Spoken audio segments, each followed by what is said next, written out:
Mic check, 1, 2, 3, 4, 5, 6. Check, check, check. Everybody hear me? Mic check, 1, 2, 3, 4. Hello, hello.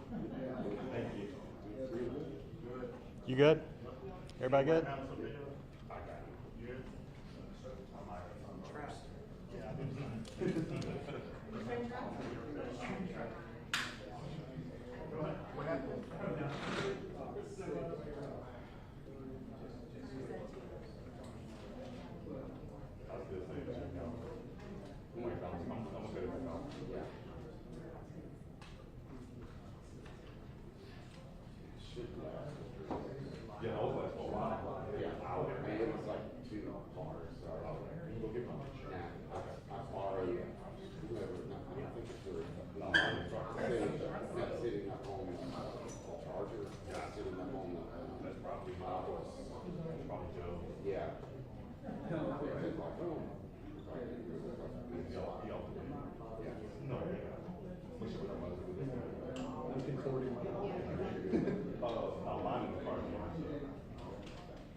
Hey everybody, if I could just have your attention for 1 second before we get started.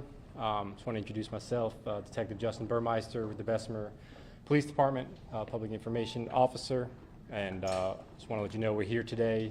Had multiple shootings over the holiday weekend here in Bessemer in our community, and we've been getting a lot of questions that we're going to try to answer and go over where we are in these investigations. First, we're going to hear some words from Mayor Gully.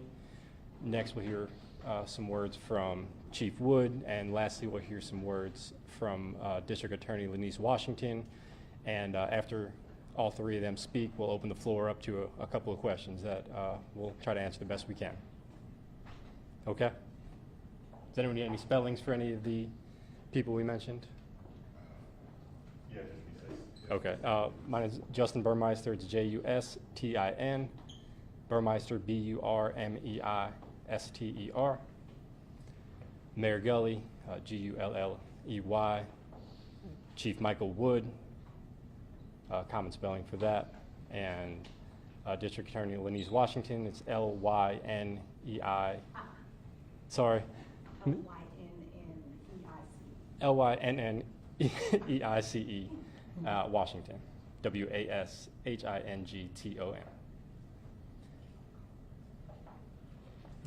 All right. Is everyone ready to go? Okay. I'm going to introduce Mr. Mayor Gully.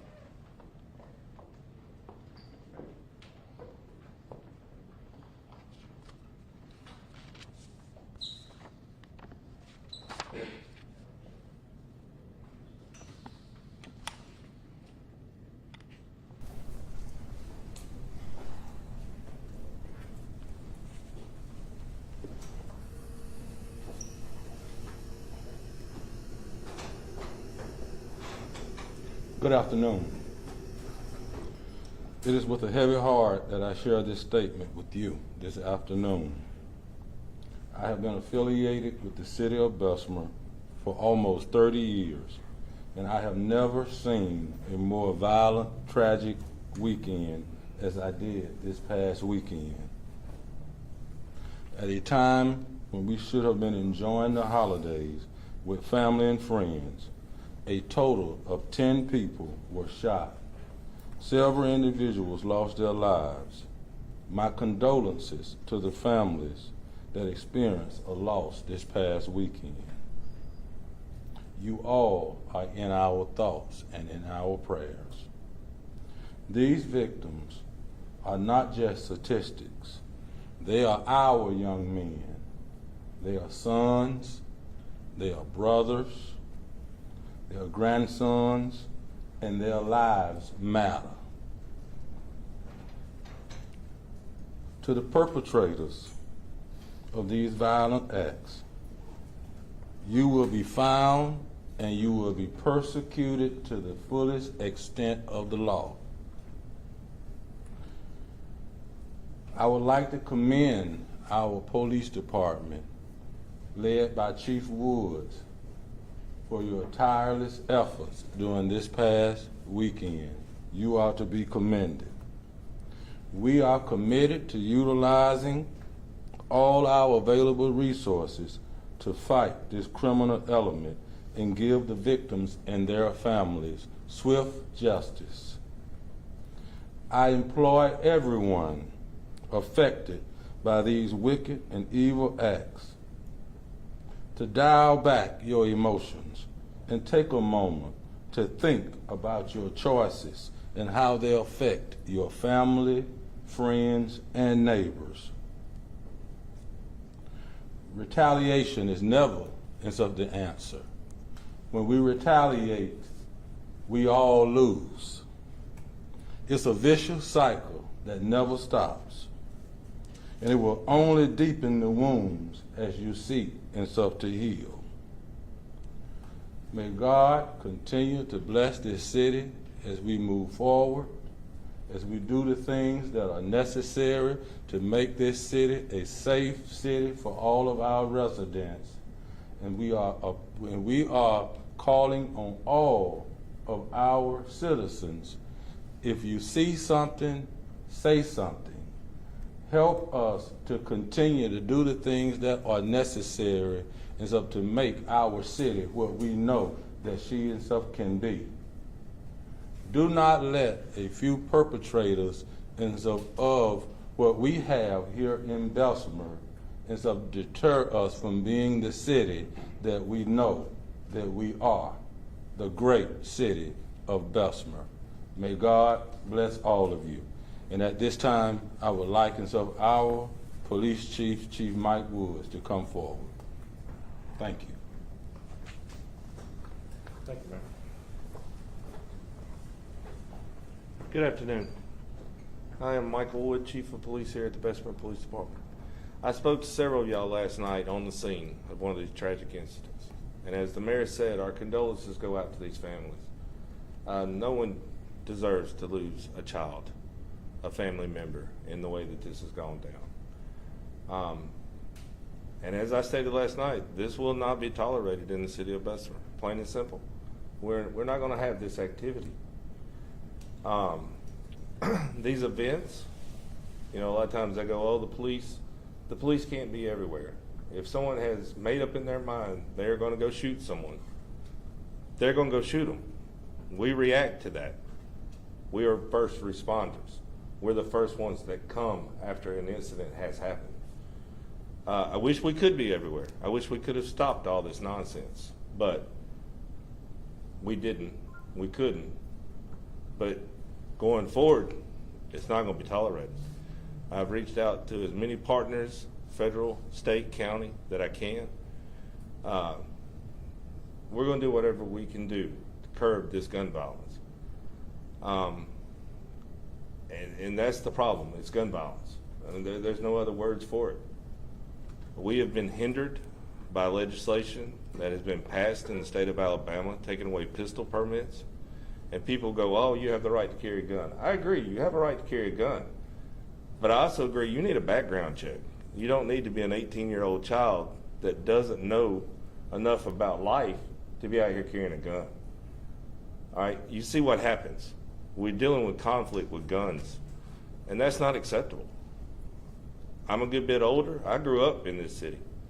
I have spent my entire life in this city, and there are good, hard-working people in this city. This city is on the move. We have new subdivisions. We have new businesses. And then we have a blight like this come on us. It's just not necessary, and it's not going to be tolerated. But again, back to we're being hindered. And the big thing is pistol permit. People say, oh, it wouldn't make a difference, they'd get a gun. They might get a gun, but if they're on their way to commit a shooting and the police stop them, and they don't have a permit for that gun, guess what? We can take them to jail. It's a misdemeanor, correct, but it just stopped a felony from occurring. or a robbery or something else. There's really no sense why our legislation passed that and has not gone back to fix that. I saw where Mobile Sheriff has introduced or wants it introduced for anyone underneath the age of 20 needs a permit. That's all fine and good, but you know what? There's people that can get a gun that ride around with it. We have no idea if you have a history. All right, that's your God-given right. I'm not going to look in everybody's background. I can't know everyone in this room if they have the ability to carry a weapon. But if you get a good background check, then we know you shouldn't have a weapon. And it would cut out some of this mess. It ain't going to stop it. This is a cultural thing right now with the younger people.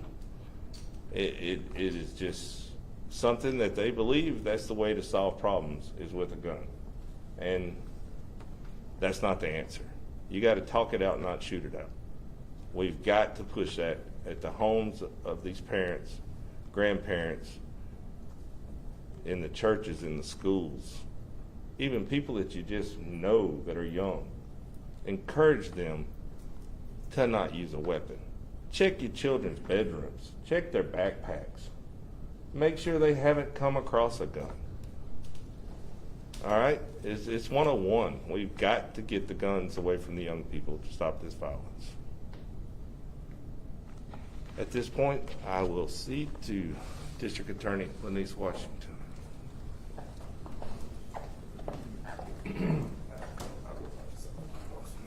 Good afternoon. I'm Lanice Washington, and I serve as your district attorney for Jefferson County Bessemer Cutoff.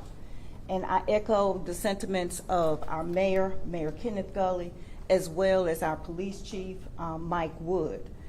The behavior and what we have seen over these last 3-4 days is unacceptable. It will not be tolerated. And when we catch you, and we will, you will be aggressively prosecuted.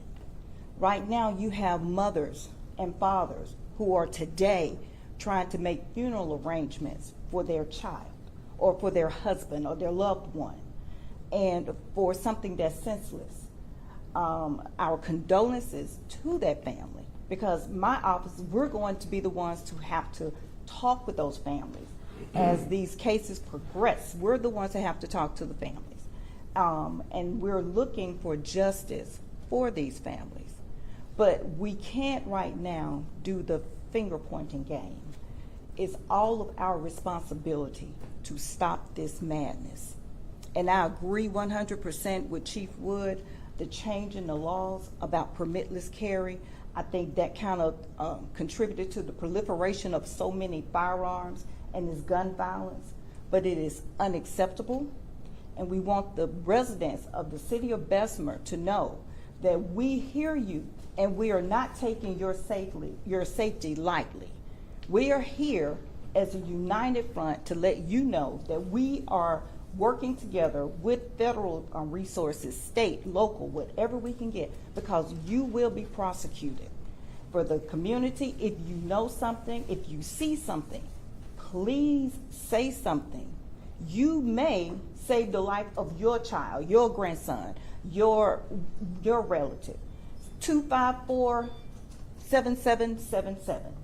Those are the 7 digits that you should call and let them know the information that you have. And if it leads to an arrest, then you will have a cash reward. We don't have to know who you are, but we need to work together. The community, police, we have a responsibility, not only just the police and the DA's office, but we all have a responsibility to make our community safe.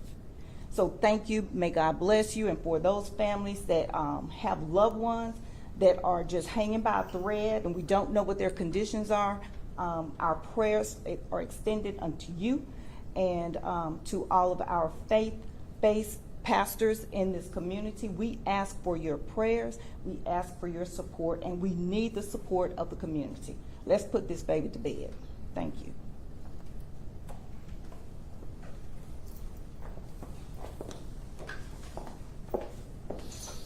Now we'll take 5 questions.